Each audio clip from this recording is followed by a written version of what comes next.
80대 김 할머니는 약을 사러 버스를 탔습니다. 집에서 약국까지 왕복하는 데만 최소 2시간에서 3시간이 걸렸어요. 고령의 몸으로 이렇게 약을 사러 다니다가 결국 도시에 사는 자식들 집으로 이사를 가셨습니다. 놀라운 사실이 있습니다. 우리나라 국민 6명 중 1명은 약 살 곳이 없는 동네에 살고 있어요. 오늘은 이 문제를 함께 살펴보겠습니다. 첫째, 전국에 약 살 곳이 없는 동네가 얼마나 되는지 확인해 봅니다. 둘째, 왜 이런 일이 생겼는지 원인을 짚어봅니다. 셋째, 해결 방법은 무엇인지 전문가 의견을 들어보겠습니다. 먼저 현재 상황부터 정리해 드릴게요. 우리나라에는 안전상비의 약품이라는 게 있어요. 쉽게 말하면 병원에 안 가고 약국에서 살 수 있는 약인데요. 해열제, 소화제, 파스 같은 거예요. 2012년부터는 편의점에서도 팔 수 있게 됐습니다.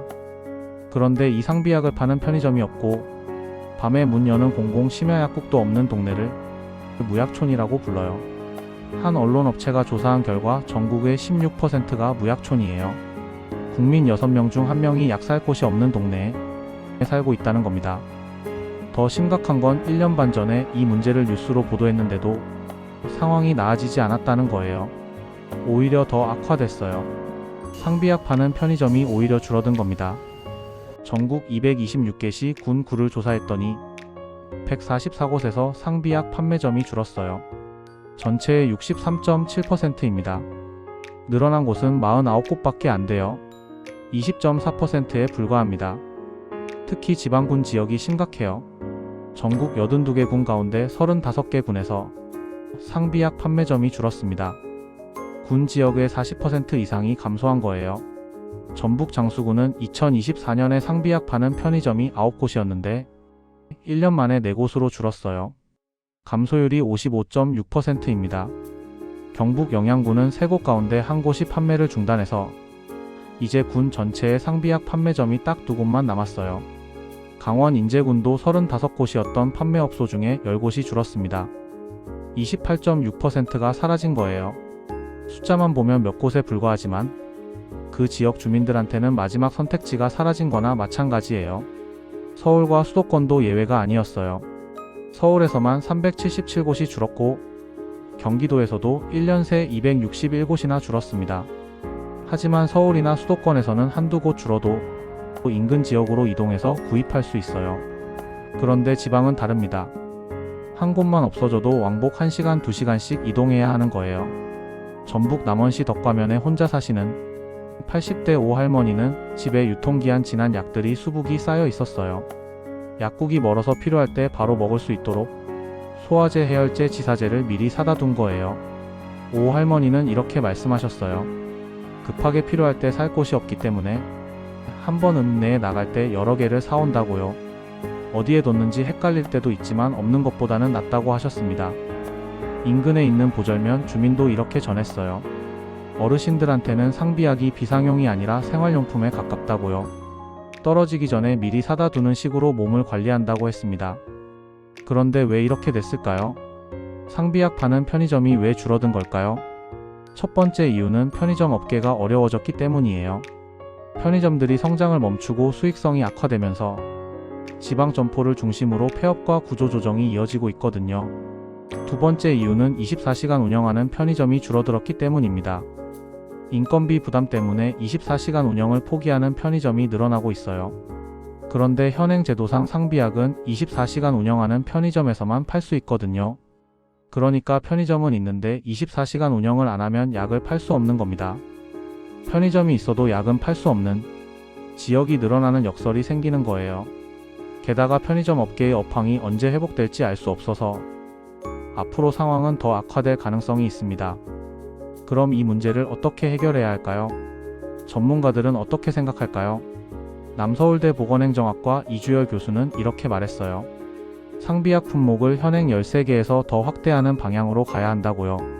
현재 편의점에서 팔 수 있는 상비약은 해열 진통제, 감기약, 소화제, 파스 등 13가지인데 단종된 품목을 포함하면 실제로는 더 적어요. 이걸 늘려야 한다는 겁니다. 그리고 가장 중요한 건 24시간 운영 규제를 풀어야 한다는 거예요. 이주열 교수는 현재 상비약을 24시간 운영 편의점에서만 팔게 돼 있는데 농어촌 지역은 지금 그게 가능하지 않다고 했습니다. 24시간이 아닌 편의점에서도 상비약을 팔 수 있도록 해야 한다고 제언했어요. 실제로 농어촌 지역에서는 편의점 자체가 귀한데 그 편의점마저 인건비 때문에 24시간 운영을 못하는 상황이거든요. 그러면 약을 팔 수 없으니 주민들은 약을 살 곳이 없어지는 겁니다. 여기서 궁금증이 생깁니다. 그렇다면 왜 처음부터 24시간 운영 편의점에서만 팔게 했을까요? 이유가 뭘까요? 처음 이 제도를 만들 때는 안전을 생각했어요. 편의점은 약국이 아니니까 약사가 없잖아요. 그러니까 최소한 24시간 운영하는 곳에서만 팔아야 책임감 있게 관리하겠다는 취지였던 거죠. 하지만 10년이 넘게 지난 지금 상황이 완전히 바뀌었어요. 편의점들이 24시간 운영을 포기하고 있고 특히 농어촌 지역은 더 심각하거든요. 2012년에 제도를 만들 때는 편의점이 계속 늘어날 거라고 생각했어요. 실제로 한동안은 그랬고요. 하지만 지금은 반대예요. 편의점이 줄어들고 있어요. 제도를 만들 때와 환경이 완전히 달라진 겁니다. 그렇다면 다른 나라는 어떻게 하고 있을까요? 일본은 편의점에서 일반 의약품을 팔 수 있어요. 우리보다 품목도 훨씬 많고 24시간 운영 제한도 없습니다. 대신 약을 파는 편의점에는 등록 판매자라는 자격증을 가진 사람을 배치해요. 약사는 아니지만 의약품 판매에 대한 교육을 받은 사람이죠. 미국도 비슷해요. 슈퍼마켓이나 편의점에서 일반 의약품을 자유롭게 팔 수 있어요. 24시간 규제 같은 건 없고요. 유럽도 나라마다 조금씩 다르지만 대체로 우리보다 규제가 덜해요. 슈퍼마켓이나 주유소에서도 기본적인 상비약을 팔 수 있는 나라들이 많거든요. 그런데 우리나라는 약국과 편의점 사이에서 이해관계가 복잡하게 얽혀 있어요. 약사회는 편의점 판매 확대를 반대하고 편의점 업계는 규제 완화를 요구하고 정부는 중간에서 결정을 못 내리고 있는 상황이에요. 살펴보다 보니까 느끼는 건데요. 이 문제가 1년 반 전에 보도됐는데도 달라진 게 없더라고요. 아니 오히려 더 나빠졌어요. 앞으로도 이런 중요한 소식들을 계속 전해드리겠습니다.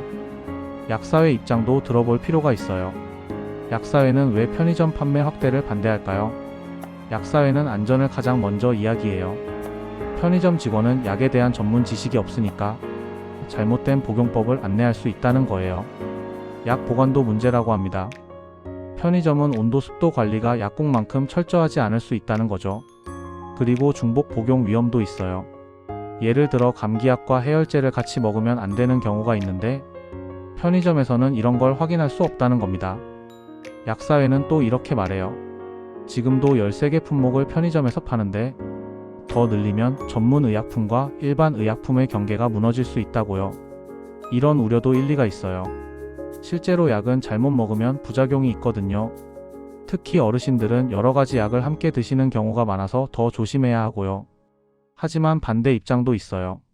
지금 무약촌에 사시는 분들은 어떻게 하라는 거냐는 거죠. 주민들 입장에서는 이렇게 말해요. 약국까지 왕복 2시간, 3시간 걸리는데 감기약 하나 사러 그렇게 가야 하냐고요. 차라리 편의점에서 팔면 훨씬 편하다는 겁니다.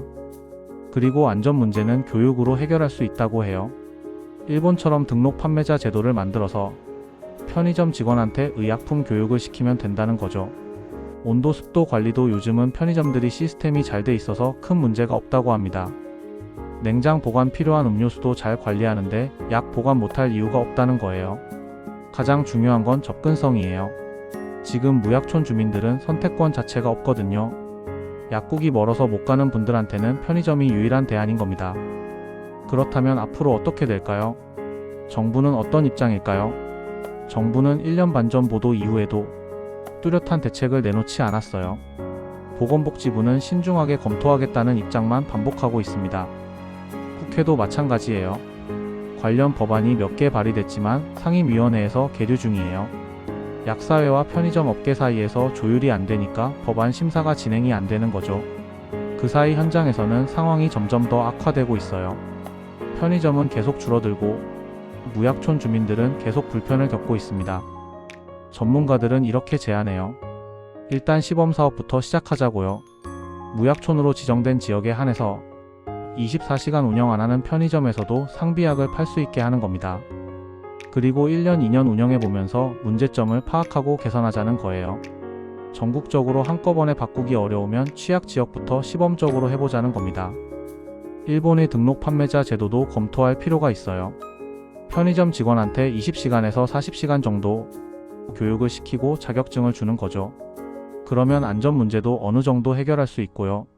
상비약 품목도 단계적으로 늘릴 수 있어요. 지금은 13개인데 먼저 20개, 30개로 늘려보고 문제가 없으면 더 확대하는 시기죠. 정리하면 이렇습니다. 전국 16%가 약 살 곳이 없는 무약촌이에요. 1년 반 전 보도 이후에도 상황은 나아지지 않았고 오히려 상비약 파는 편의점이 더 줄었습니다. 편의점 업계가 어려워지면서 지방 점포를 중심으로 폐업이 이어지고 있고 24시간 운영을 포기하는 곳도 늘어나고 있어요.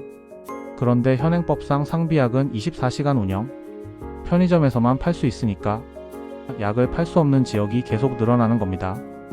전문가들은 24시간 운영 규제를 완화하고 상비약 품목을 확대해야 한다고 제안해요. 일본처럼 등록 판매자 제도를 도입하자는 의견도 있고요. 하지만 정부와 국회는 1년 반 동안 뚜렷한 대책을 내놓지 않았습니다. 약사회와 편의점 업계 사이에서 조율이 안 되고 있기 때문이에요.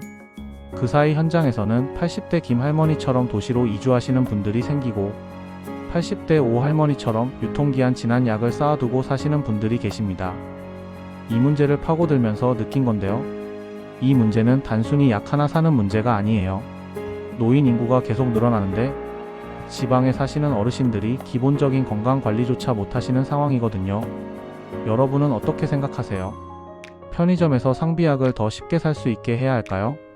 아니면 안전을 위해서 지금처럼 엄격하게 관리해야 할까요? 24시간 운영 안 하는 편의점에서도 약을 팔 수 있게 하면 어떨까요? 일본처럼 교육받은 직원만 약을 팔 수 있게 하는 건 어떨까요? 그리고 무약촌 문제를 해결하려면 어떤 방법이 가장 좋을까요?